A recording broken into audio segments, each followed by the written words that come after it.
Thank you so much, John, and congratulations to all of you, the astounding Penn class of 2026. I think it's okay to clap.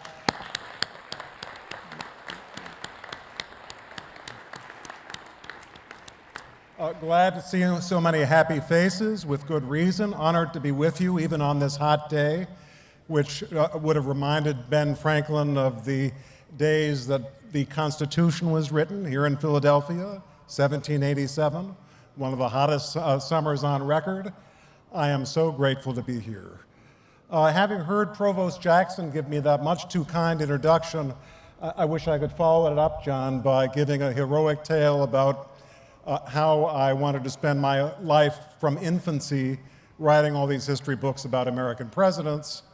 I wish I could tell you honestly, which I can't, that when I was living in Chicago as an infant, my mother read to me from books by timeless scholars like Gibbon, or better yet, she read to me from books by some of Penn's many towering history professors. Wish I could tell that truthfully, but I can't. What actually happened was this, true story. When I was 7 years old, my parents took me to see the historic sites of Abraham Lincoln in our state capital of Springfield. So I got to walk through Lincoln's house where Abraham and Mary raised their sons. And the tour guide, as I remembered, showed me the chair where Lincoln sat when he was reading to his boys. And again, with revisionism, I wish I could tell you that I asked this tour guide about military strategy at the Battle of Gettysburg, or maybe deconstruct Lincoln's views on civil liberties, but after all, I was 7 years old. So what did I ask the guide? I asked him, which was a matter of interest to me at the time, when Lincoln's boys behaved badly, did he spank them? And I looked at the guide's face. The guide scowled. He told me with this, disapproving face, "No, can you believe it? Lincoln did not believe in discipline. When his kids misbehaved, he let those brats run wild through this house." I heard that. From the moment I heard that, Lincoln was my man. I began asking our town librarian in the Chicago suburb I lived in by then for children's books on Lincoln and then other presidents, and after a while it slowly came to my understanding that this writing about presidents could be my actual profession. So with help from some amazing teachers along the way, just like all of yours here at Penn, I've gotten to write history books about presidents, just as I actually accurately, I'm telling the story, began wanting to do when I was 7 years old. It's been decades since I started. I love what I do, and most of the time it doesn't feel like work. Okay, enough about myself. I want to talk about you all. I thought I'd begin by using my skill set as an historian to offering the class of 2026 a brief political history of the class of 2026. Most of you were born in the 21st century. Those of you who grew up in the United States did so under the frightening shadow of 9/11, which was the first major foreign attack on our territory in the United States since 1814, when British soldiers burned our Capitol and our White House. While you were growing up, the United States government waged two long and sometimes baffling wars in Iraq and Afghanistan. When Hurricane Katrina struck in 2005, our federal officials failed. Then, a few years later, came a Great Recession, which destroyed the jobs of millions of factory and other workers in America. Many of us, after the Great Recession began, never got our jobs back. Millions of American families were broken. Now, to an earlier generation than even mine, the federal government looked pretty good. Franklin Roosevelt, Harry Truman had led a united, patriotic nation to victory in World War II.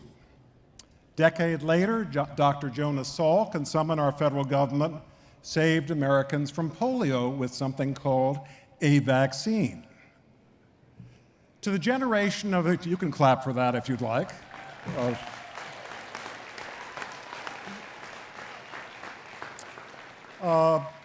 So to the generation of the early 1960s, the federal government meant things like new coast-to-coast highways, didn't have to stop for a stoplight, and in the end of that decade, sending American astronauts to the moon. And through it all, we Americans were winning the struggle with the Soviet Union. And something really important this month historically. In 1965, our president and Congress did something that was really important. They brought forth a law that was considered almost sacrosanct by presidents of both parties, and that law was called the Voting Rights Act of 1965.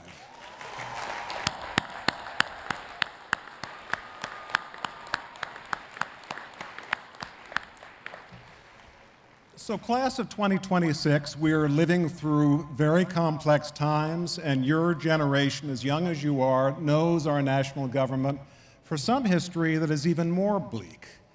You were taught about something that happened before you were born, our tragic misadventure in Vietnam, which killed 60,000 idealistic young Americans.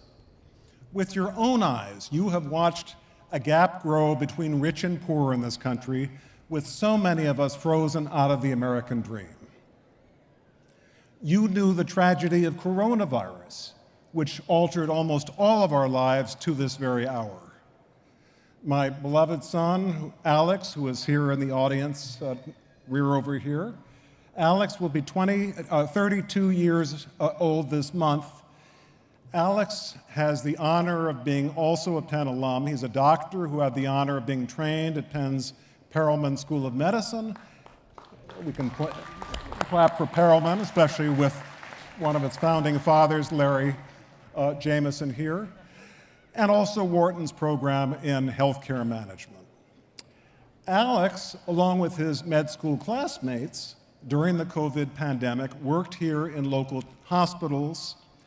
He was fine, his family was a wreck. Like most of you with your families, we were terrified that our cherished son and his friends might themselves one day come down with COVID. And did any of us during that pandemic ever imagine that we would suffer the tragedy that over 1 million Americans would perish from that disease? So in 2026, some pollsters tell us we Americans are on the abyss. They say that we are more divided, pessimistic, and furious than almost any other time. Now, as an historian, I believe that some elements of the national crisis we are in at this moment do echo those of our Civil War struggle over slavery, as well as the late 1930s, when our citizens argued into the night about mobilizing for war against Adolf Hitler. One friend of mine recalled how at dinner with his family in the 1930s, his parents and his brothers and he would get into shouting matches over dinner about the coming war. They would storm out of the room angrily, go upstairs without speaking or eating. That was a very common experience in American households in the late 1930s and at other moments in our history, Civil War, even the war in Vietnam. But here we are in noble Philadelphia, 250 years after our Declaration of Independence. And I would like to reach back into history and talk a little bit about what I consider to be 6 profound American traditions that come from that time. Some are in law, some are just traditions, but all of them, I think, are crucial for us to renew this year, this fateful year of 2026. First tradition I recommend is, this would have been unexceptional if I had said this at almost any earlier Penn commencement, but today, if you can believe it, it's a cause of debate. My first tradition is something called rule of law. We can clap for the rule of law, I do. What does rule of law mean to Americans? It means equal protection so that all Americans, every American, is treated with fairness. And that means, it means from our judicial system, no special favors and no special punishment. As I say, for most of American history, if I had said that at Penn, that would not have been a matter for debate. In 2026, it is. Tradition number 2, free and fair elections.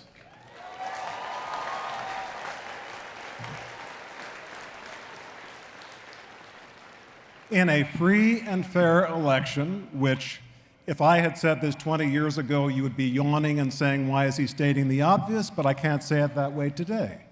In a free and fair election, all legal voters, all of them who are empowered to vote and legal to vote, or have the ability to vote, they are empowered to do their civic duty.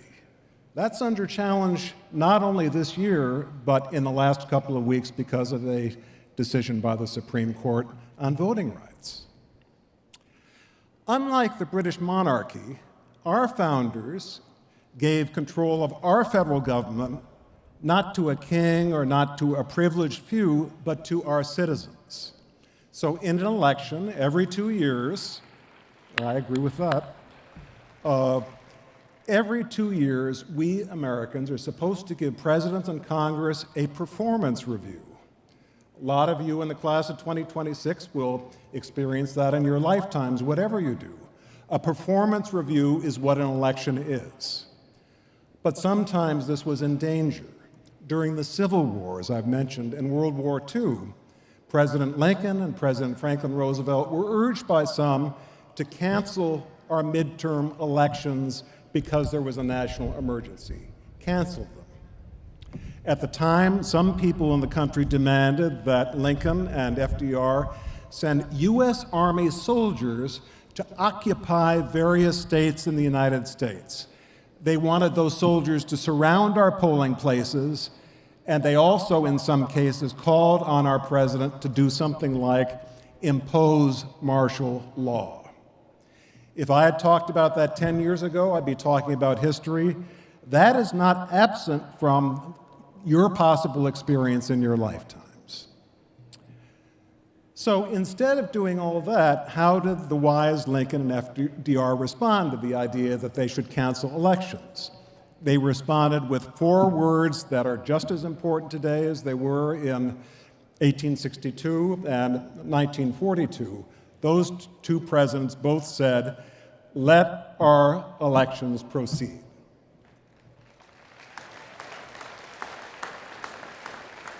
And why did they do it? You know, certainly there were hazards at a time of national emergency, but they felt if this is really a democracy, then we should have elections even during an emergency and show the world that our democracy was strong and our democracy was durable.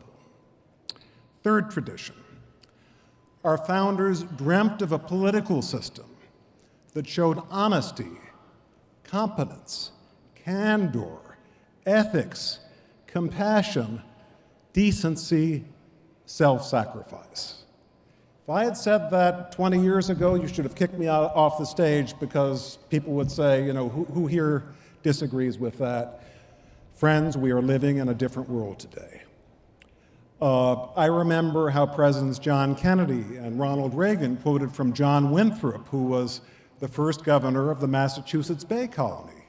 Winthrop once said, and Kennedy and Reagan loved this quote, Winthrop said that we Americans must always conduct ourselves like a city upon a hill.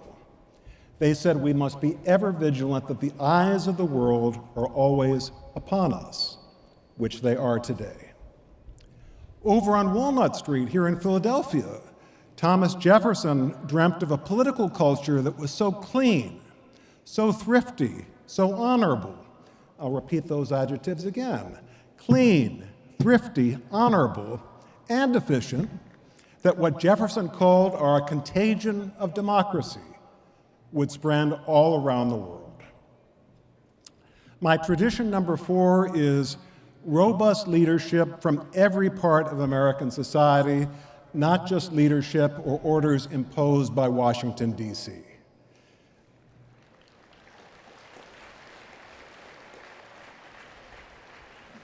And there's, of course, a history to that, too. In 1776, the big decisions in Great Britain were made by one person, their king. They believed in kings. Our founders did not believe in kings. Our founders hoped that, by contrast, if we were ever in a situation where our citizens disliked the actions of a president, a Congress, or a Supreme Court, citizens at every level, in every walk of American society, would come to our national rescue by getting more active in politics. That's your strength as citizens. Harry Truman said it best. Harry Truman liked to say, and I totally agree with this, he used to say, the most powerful job title in America should never be Mr. President. The most powerful job title should always be Mr. Citizen.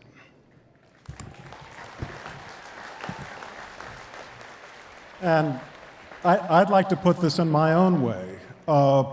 I'd like to say, and this is a quote from me, I can't equal Harry Truman, but the way I would put it today is, remember always that under our Constitution, we Americans do not ever work for a president. A president is supposed to work for us.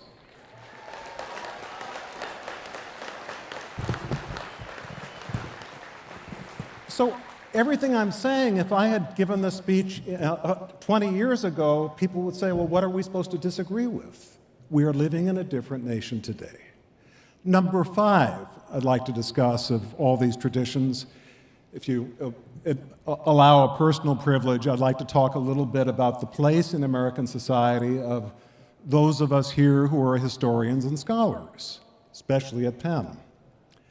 Most of our founders hoped that our historians, and they actually talked about this and expected that they felt it was a central part of democracy, they hoped that our historians would study past American leaders and past American citizens absolutely with sympathy, but just as much with skepticism. Unlike in the monarchies and the dictatorships of Europe, our founders aspired for us to correct our society through constant, relentless self-criticism. Our founders believed that our critics of Americans' historical past and present deserve just as much honor from all Americans as the sycophants. Life has changed. I believe with all my heart that the job of an American historian every single day is to study and learn from both our successes and our disasters, and there are lots of both. Not only because I'm here in Franklin Field, I always bless Benjamin Franklin, as we all should too. Could we have a hand for Ben? Thank you, Mr. Franklin, for being our host today. So what did Franklin tell us about the role of a historian and the role of a citizen? Franklin said, and we can never say this enough, he said, the first responsibility of every citizen is to question authority. That was Ben Franklin. And so let's renew that vow today in the stadium that honors us. Now, here we are in 2026. You may have noticed there are some politicians in Washington, D.C., who would prefer that we American historians and scholars perform for them sort of like obedient circus clowns. They want our historians to ignore or make excuses for any fault or blemish we discover when we study our American past.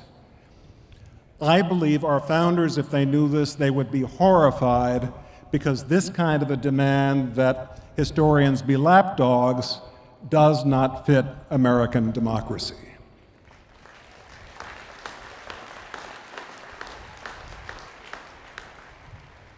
We're not far, for instance, from the site where George Washington served his second term as President of the United States.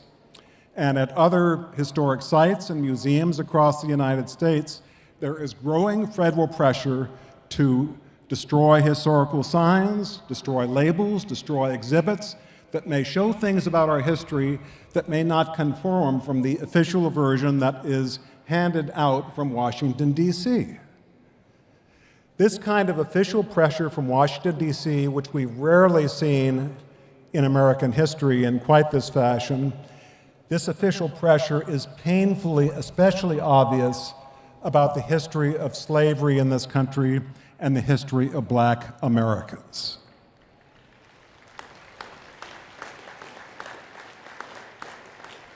there is growing evidence of a compulsion by some of our federal politicians to pressure historical scholars to shrink or even erase crucial elements of Black history. This malign attempt to deprecate Black history is wrong. It is not the American way. As of today, we have to demand that it stop.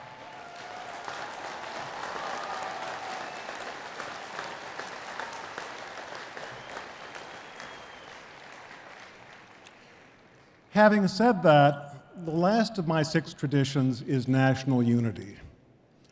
Sometimes we forget it. A lot of us do, but our founders hoped that we Americans, with our hard-won independence and freedom, we would lift tankards of ale and wrestle with one another about politics. That kind of political debate was exactly missing from the British system, where the orders had been handed down from the palace. Now, in our Constitution, you will look and you will find that our president is both chief of state and political leader. With the flawed but noble George Washington as their model, our framers hoped that our leaders of the future would strive whenever they could to unite our fractious nation. The nation that Jimmy Carter, on our American bicentennial in 1976, 50 years ago, called a beautiful mosaic. Carter gave a speech that year, and he was elected president on it, saying he wanted to see Americans elect a government that was good and honorable and decent and compassionate and efficient and filled with love, as are the American people. We are living in a very different world today. So my prayer for our country today is this: no matter how bruising our political differences, and they're necessary, although not with violence or rancor, we will never forget, we should never forget, that all of us in the end are all members of the same big American family.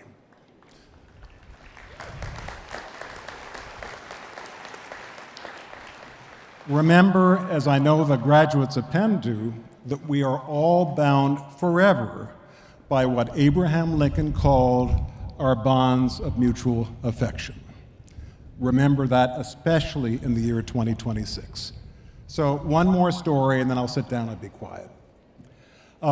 Here we are in Franklin Field. Let's all travel back in time to a starlit historic night right here in the stadium, June of 1936. The historical backdrop of that evening was the effort by Adolf Hitler and some terrible American demagogues to push our world and nation toward fascist autocracy. This was 1936. Here in Franklin Field was the end of the 1936 Democratic Convention. President Franklin Roosevelt, who was speaking from, can't see it from here, but basically behind where our platform guests are sitting, accepted his second nomination for president. In a famous address in this stadium, FDR told the crowd that in the year 1936, they all faced what he called a rendezvous with destiny. That's quite well known to historians and many people who study that period, but few people know actually what happened to FDR unwitnessed by very many people in the stadium just before he came out and spoke. The president had been devastated by polio. During his public career, he was usually eager to preserve at least the public illusion that he could actually walk, which he could not do unaided. So Roosevelt, before making his grand entrance, he straightened the heavy steel leg braces that were hidden by his baggy trousers. He gripped the arm of his eldest son, who was on one side of him, and that of another helper on the other. Roosevelt rose to his feet, slowly swung his legs back and forth like this, in a way that looked like walking. But before he could get to the lectern, something terrible happened. And what happened was this. Just before the president reached his lectern, in front of all those people, he slipped and fell to the floor. Lucky for FDR politically, few people, even in the stadium, saw the extent of his collapse. Had there been live TV cameras there, as there would be nowadays, or there would have been probably a decade after 1936, Roosevelt's secret incapacity, couldn't walk, would have been exposed to every American voter. And in those days, people were very unsympathetic to people with physical challenges. Exposed in all of his human frailty, when he fell to the ground, if that had gotten out or been on this future device that became a staple called television, FDR might conceivably have lost the 1936 election. And with no Roosevelt as president in 1940, it's possible that we might have lost World War II. Point I'm making is this: what's important in this story is not that Roosevelt fell, we all fall, but that he was able to get up and start moving again. So he asked his son Jimmy, dust me off, get me back on my feet if you can. And so, like the generation of 1936, the Penn class of 2026 has your own rendezvous with destiny this critical year. All I can ask you to do is just be sure to save our nation and world, no pressure.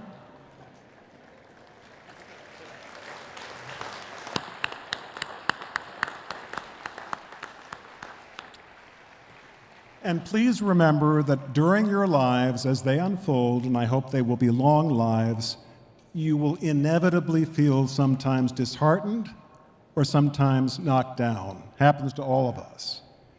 And when that happens, when you're feeling disheartened or knocked down, remember the lesson that Franklin Roosevelt accidentally provided you 90 years ago next month right here in Franklin Field. So my interpretation of FDR's message to you today in closing is, when it happens that you're disheartened or feel set back, straighten yourself up, dust yourself off, try to get back on your feet, but most of all, get moving again.